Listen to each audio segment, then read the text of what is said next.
Hey everybody, welcome to another edition of Tuesday Talks with Ashley Hanna and Angelo Datseris, your go-to team for all things real estate related. If you're looking for money for a house, we got you covered. If you're looking to buy a house, you want to know some stats, we got you covered. As always, feel free to drop any questions you want us to answer during today's talk at the bottom, and we will definitely make sure to answer those questions. Hang on tight, and I am waiting for Angelo to hop on, and then we will be off to the races. Also, make sure that you're subscribed to our YouTube channel that we just got up and running. And there's Angelo. Hang on.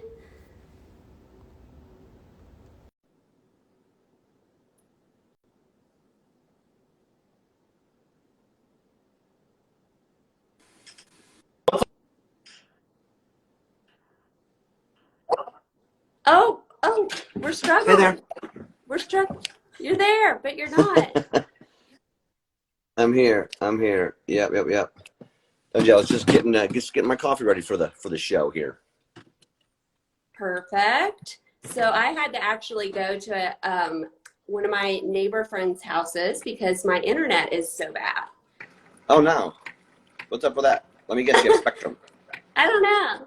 It's Spectrum, and yeah, I've already complained, but you know that's just life in the big city. It happens, right? Yeah, details. So what's going on?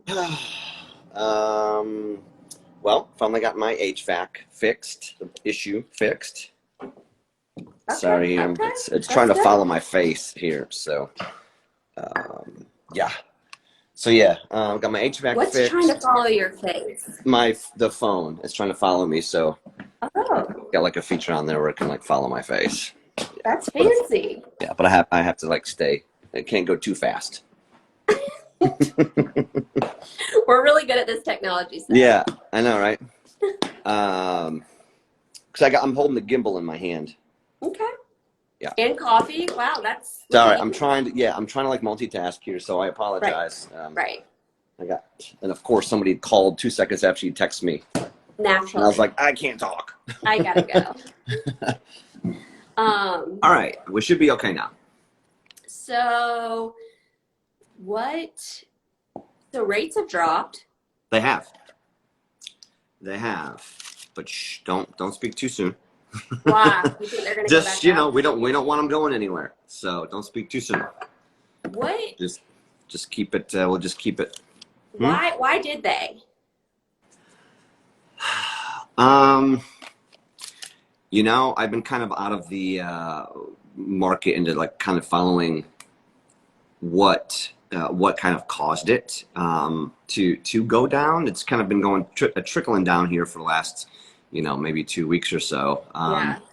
I know basically the EU had talked about their bond, their asset purchases as well, which it's a good indication for us too. So once they come out saying that they're going to buy their own bonds, kind of like what we do, that did help a little bit. But there's a floor and a ceiling to the 10-year Treasury. It's usually if it breaks like the 1.75 yield mark, if it breaks it on the upward end, then it's going to run to 2.0 or 200. But there's a floor of like 1.62, and if they said that if it broke that floor, if it went lower, the 10-year Treasury went lower, it would fall even a little bit more, which that's exactly what it did. It broke that floor and it trickled down a little bit. So we're in a good space right now. So like if it breaks the floor, does that cause it's just indication it may continue to go down, correct? Right. Okay. Versus if it broke the ceiling, of course. Usually if it hovers between the floor and the ceiling, we're at these levels that we're going to stay for a little bit, right? And so if it broke the ceiling and it kept on rising, the 10-year Treasury kept on rising, then it probably would have ran up to 200. But it didn't. So it kind of went in the opposite direction, and it broke the floor, and so it ran down a little bit. So it's like 1.5 or something right now, 1.56. I think I checked it yesterday. I haven't checked it yet today. Just trying to get caught up from my golf tournament yesterday. Oh yeah. Oh yeah. Which was You were fun. playing golf all day. Yeah, I was playing golf all day, making kissing babies, shaking hands, Yeah. kissing babies, Yeah. you know. You know, living the dream. Yeah, I'm right. over here in the trenches, like. Ah. Oh, I had my work cut out for me this morning though. As soon as I got a couple contracts, and I'm like, oh boy, I I need to know. get to it. I know. Well, So, see, and you know, I got a new client, and they are moving here from California. Their price point when I first started talking to them was, you know, between 6 and 700,000. They have a large family, and so the first thing out of the gates I say to them is, okay, great. So we're going to start looking way below what your range is. right. We're talking about price point because you know, this is how I coach my clients right now. Whatever the list price is, for the most part, in the Charlotte metro area, that is a starting point. That is like a starting point where you need to be coming in Right. at on a contract. And sure enough, we found a house that luckily was under that threshold. So it was like, you know, in the fives, and we had to go over list pretty substantially, but we won it. And that is how this market is. But we had to move really quick, right? And you know, you got to be ready when you say that you want to put an offer in on a house. You got to be ready to write some checks, like out of the gates. Right. And that I think can be very like, oh, I didn't realize we were gonna have to like spend money right now, right? Yeah. Right. And that's kind of not. They really don't think of that part of it when, you know, oh, I'll just make an offer on a house and that's it. But if it gets accepted, it's go time, then I'm like, I'm gonna need that check. We got to give that to the seller, and it has to be like real money that can be seen going out of your account. So it's always really funny, especially in the market here in Charlotte metro area, because the due diligence, we have a due diligence fee and an earnest money fee. Those are the two kind of areas you'll be writing checks for when you write a contract. Initially, right. Yeah. And the due diligence fee right now is pretty, we're having to be very aggressive. and people are like, wait, what? Am I going to see this money again? And I'm like, I hope so.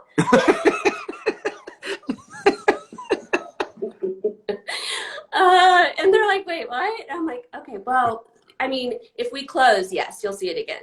Right. But if you decide to break the contract for any reason or no reason at all, nope, you could say bye to that money. That's insane. And they're like, oh. I'm like, yeah. Yeah, that's insane. Are you sure this is the one? Are you sure? I mean, it definitely takes the looky-loos out of the market. That's for sure. You know, the tire kickers. Yeah. And it's funny because these clients, this was we all done via FaceTime. They've not set foot in this house. Wow. Wow. That's some trust right there. Right? Yeah. I'm like, I know that you're flying in this weekend, but that's too late. You want this one. Right. And it's so funny because like traditionally I feel like competition has always been pretty intense under the 300,000 mark. At least not always, but it usually is more intense at that price point. Right. And you don't really see these kind of bidding wars and things like that when you're over, for the most part, in a normal market, I'd say over, 400,000. But in the market that we're in today, 600,000, 700,000, $800 million, like all those price points are seeing multiple offers within a very short time period of going on the market, if they even make it on the market at all. That's nuts. Yeah, it's crazy some of the things that I've seen. And the only thing that's really going to help this is inventory. And we know that's not really going to be coming back anytime soon. was like, I don't know, I thought I read something, 1,200 houses were on the market in Yeah, Charlotte, Mecklenburg. I know. That's I meant to pull that stat for today, but internet problems. But 1,200. I know. Just think about how many people are looking for homes, and the homes that will give you an idea I of. mean, there's like 30,000 plus real estate agents in the Charlotte metro area. There's 3 times as many real estate agents or wait, no, 30 times as many real estate As agents as many, there yeah, are houses for sale. Like, oh God. damn, yeah, Um, that's nuts. I don't know, and you're not really seeing, well, I know that moratorium was kind of pushed forward about, with the foreclosures and stuff like that. They're not, with renters being evicted and stuff like that. So it's still kind of waiting to see what potentially could happen from that. But, I I don't, just, there's not that many people that are going to be foreclosing. I mean, I just right, don't like it's not going to help the supply and demand issue we have. I right. mean, like I everything I've been reading is, the number of people in forbearance every week, at least the last few weeks has been going down. So people are Right. like getting Yeah. back to work. They're paying, they're able to make their payments on their houses. I think another problem with this market, Angelo, is that like because the interest rates are so low, people are buying investment properties, Mm-hmm. they're buying second homes, they're buying Airbnbs. Like it's people that are buying, like they already have a primary residence and then they're buying additional properties for Properties. Yeah. whatever that, Maybe. side Right. hustle or whatever is happening. So like I think that, I mean, that's great, right? But it is definitely because I think that for a lot of houses in the Charlotte metro area are getting a lot of investors also putting offers Mm-hmm. in. So, and I just think that that is like such a scary place when you're like a family and you're going up against, 3 investors that have, you know, millions set aside in a bank account for these transactions. Right. It Yeah. makes it so hard to compete. So I think if anything happens to help home buyers in the current market we're in, it's going to have to be from saying some stipulations around properties investors are doing. I don't know. I don't know. I don't know how. I don't know exactly what that could possibly look like, but I do think that consumers are getting hurt because these companies, these huge investment companies are gobbling up all the You go, inventory. yeah, right. I mean, that's their full-time job. It's not like it's, people that want. I've got a lot of calls. I get a lot of calls weekly from people saying, "Hey, I need a hard money loan," and it's like, or I'm an investor. I'm getting into the real estate business. I don't know how many times I've Really? picked up a phone. Yeah. Oh, I mean, and it's a lot, and a lot of them don't have experience. They don't really know what they're getting into, and they just because they've been to these seminars or they read these books, they just think it's Oh. easy. You don't need any money to purchase an investment property. Well, it's just not the case. So What is hard money? Like it's when someone just like not, what it's is that? non-conven and hard money is. Well, you can't do hard money on a primary residence for one. Hard money is like a lender that they're basically collateral based. They won't lend on anything over like 65% loan to value. It's high interest rate. So if you're in a bind, you're in a pinch and you have like a ton of equity in your house and your credit score sucks, but you can kind of maybe verify something. You can maybe get a hard money loan to help you out of a bind, but I don't really sell them. I don't really do those kind of loans. Never really have. When people think of hard money, I know what they're going to ask because that's what people think of when they think of hard money is investment fix and flips, investment rehabs. It's not hard money. That is not the definition of hard money. That's Isn't not the it program for hard money. An investor fix and flip is just it's a non-QM loan, or right? it's a business use type of loan that lenders specialize in, it's like a renovation loan, but not sold to conventional lenders, not to Fannie or Freddie. It's a renovation loan that, Yeah. these big companies, Finance of America, they're very good at it.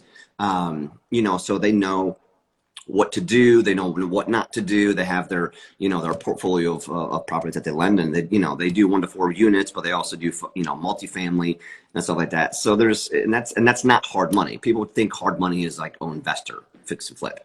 But that's just not it. It's not it. So I don't know where they're getting this information, but it's in a lot of like the real estate agent Facebook groups, and I'm in some investor Facebook groups and blah blah blah. I see people asking for hard money, or hard money approvals accepted, or lending accepted. Just like the weirdest things with hard money, and I'm like, I feel like this is wrong. And you got to be careful too. So some of these hard money, quote unquote, lenders, they'll.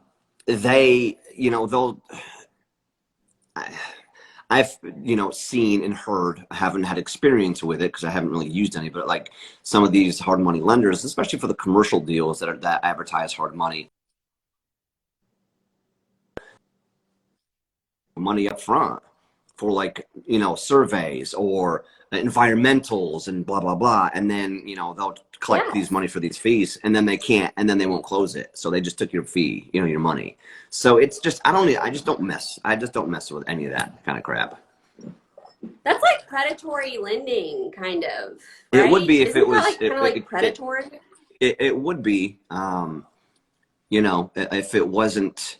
If commercial, it's the wild, wild west out there in the commercial world. So there is no RESPA, there's no regulations, there's no TIL, there's no Reg Z, no Reg X, there's zero regulation in commercial.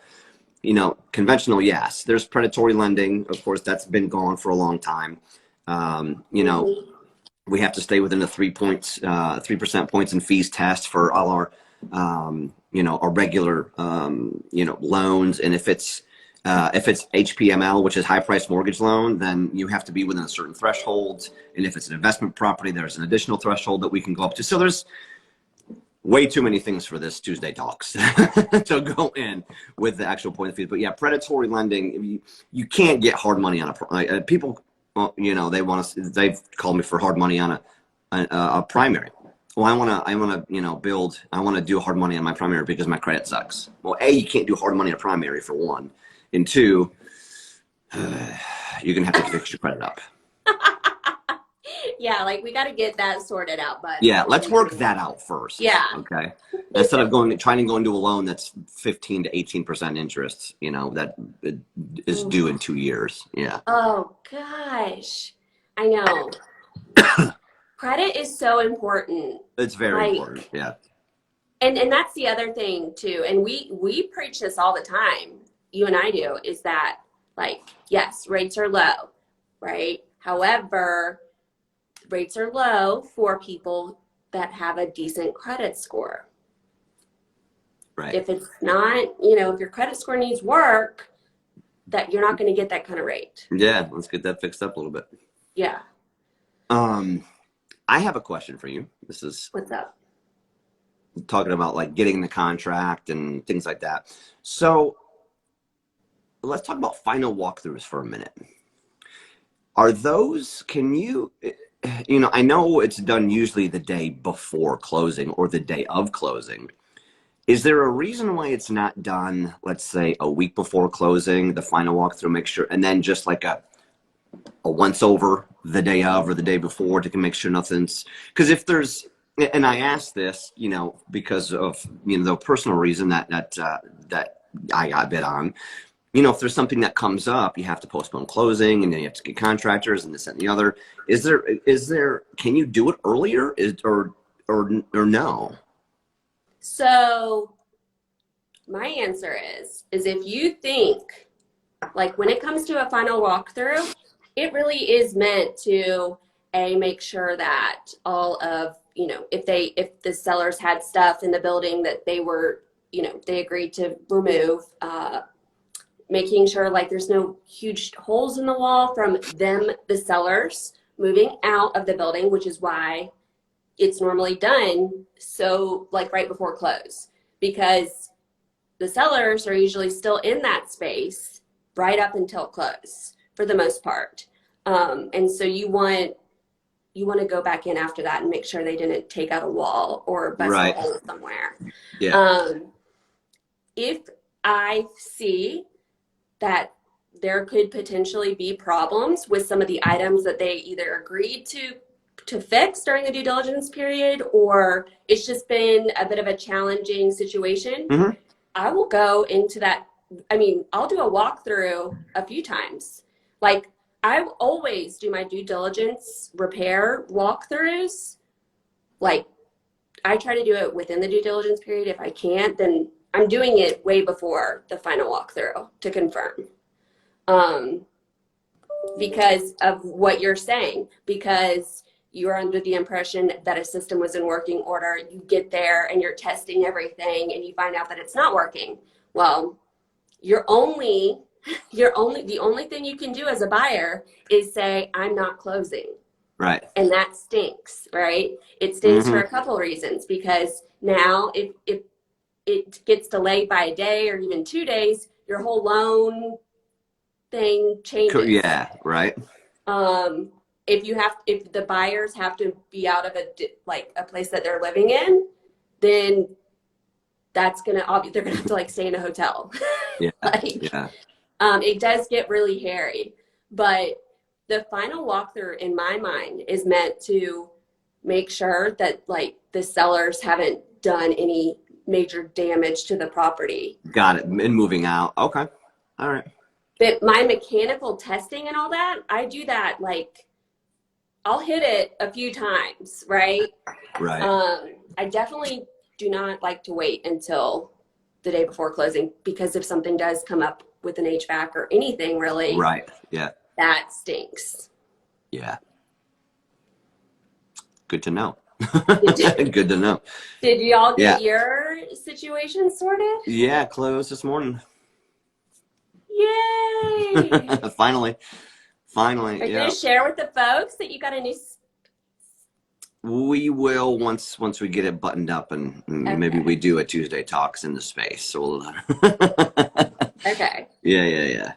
But yeah, it's in the works. It is now my baby. I'm very excited for you. Yeah. Thank you. But yeah, so I always tell my buyers, like, be on the lookout. I try to stay close to the property, like right those few weeks before closing.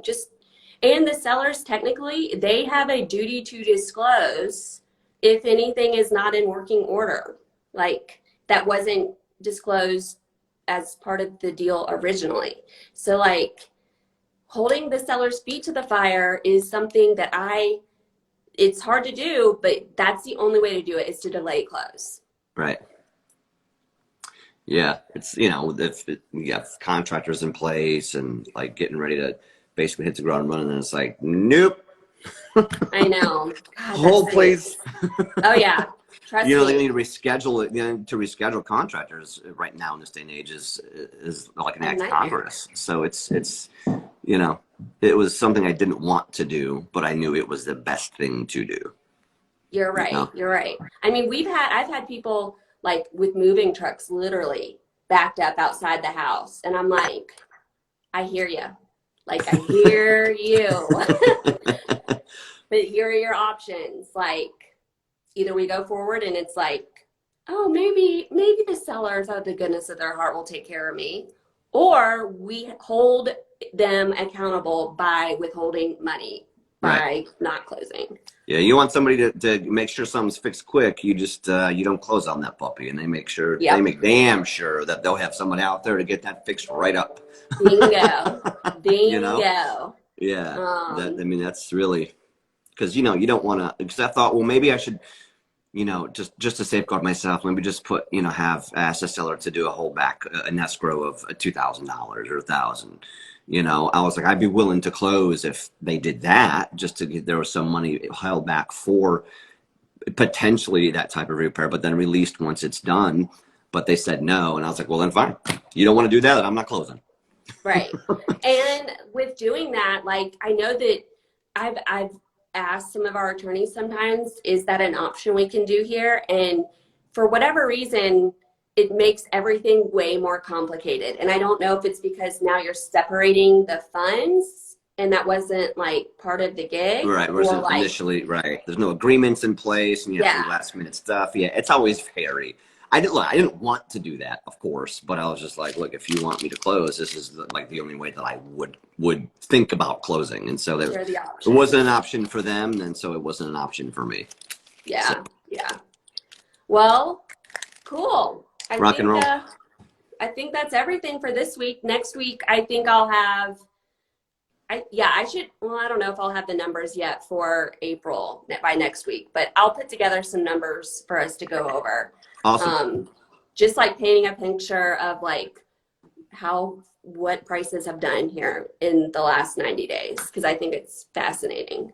Okay, and then yeah, and on that, on what you sales with the actual asking, and then what the overage is on I don't know if you can come up with something like that, but we'll kind of go into the details of on the lending side, what happens if the appraisal comes in lower, and what you have to do to it's either circumvent that, or get past it or not. So I Yeah, think I that's think it. that'd That'll be be good. some good news for a good little show next week. Perfect. Well, awesome. Thanks everybody for tuning in. Yep, thank And you. we will catch y'all next week. Be sure to like, share, comment if you found this Tuesday Talk helpful. We love hearing from y'all, so we Yep. appreciate y'all tuning in. See you guys later. Thanks everyone for joining. Bye, Ash. Bye.